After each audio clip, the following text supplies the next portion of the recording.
inni ayyaanduman Oromoo keessa dalan sabbee rifan xiyyaaraaf jeetti diinni nutti nu doorsisaa ture waboon takkuma rifan xiyyaaraaf jeetti diinni nutti doorsisaa ture waboon takkuma rifan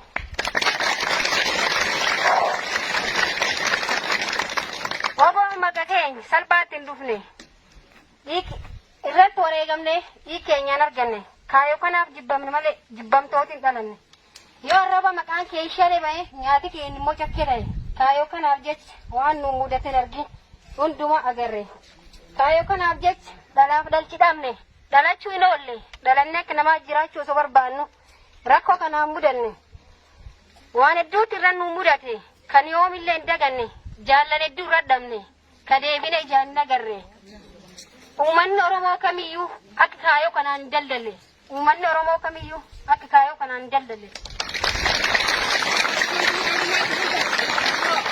Wanti jalan ikan sekarang kalman nigen. Bela tebu jilbi fan. Gantu gurallan. Buma kota kenan nibamna. Buma barata kenan nibamna. Buma dendela kenan nibamna. Buma yoromo nibamna. Bela tebu jilbi fan. Gantu farkallan. Dillan. Oromia rakaban Oromia nu. Oromia rakaban biya nu. Oromia tokko. Adam ban. Golikon.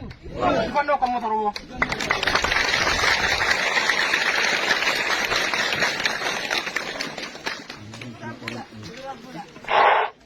Wabah orang bilisum Oromoo sabo bibi akka bu'ee kan geggeessalmi kaayyoon nu qabsoomneef eenyuufillee kan hin qabne mamiif shakki uumat keessa baanee uummatumaan jiraanna qabsoorra wareegamnus akkanatti hin lakkinu dhalootaaf dabarsine laanna fideensi barana kucarraa kullee ololtuu gantuuna qilleensa mukuraastullee qabsoodha kan fiidaan ni baafna qabsoodha kan fiidaan ni baafna mootummichi baana yoo deebisanii ilaalan riphee lolaatu hin ga'u ijaarsaan nu gowwoomsuuf macarraa garee addunyaan nu dadhabde barsiisan nu gowwoomsuuf macarraa garee addunyaan nu dadhabde barsiisan.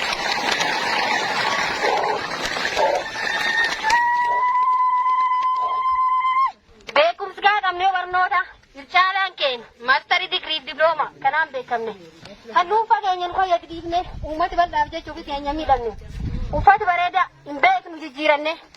Gabbachuu osoo hin taane gara baasuuf osoo nyaanne cichaandi dubboo ishee micciiranne obsaan murannoo qabsaa'aati Oromiyaa dhuunfachuuf qophii dhummurree jirra waan marayyuu guutanne Oromiyaa dhuunfachuuf qophii dhummurree jirra waan marayyuu guutanne.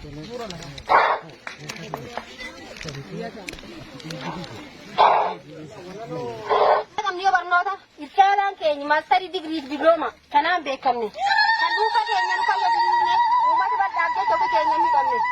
Uffata bareedaa hin beeknu jijjiiranne gabbachuuf osoo hin taane gara baasuuf osoo nyaanne cichaandi dubboo ishee micciiranne obsaa murannoo qabsaa'aatiin gara keenya guduunfanne Oromiyaa dhuunfachuuf qophii dhummurree jirra waan marayyuu guutanne Oromiyaa dhuunfachuuf qophii dhummurree jirra waan marayyuu guutanne.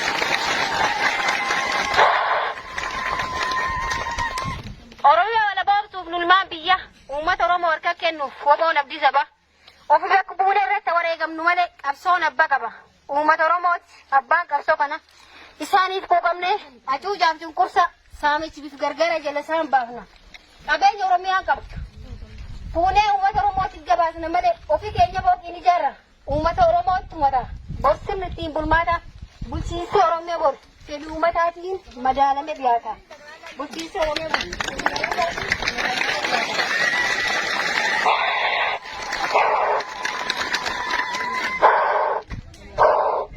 Ora, aku belajar, farmatu doyo. Ambil.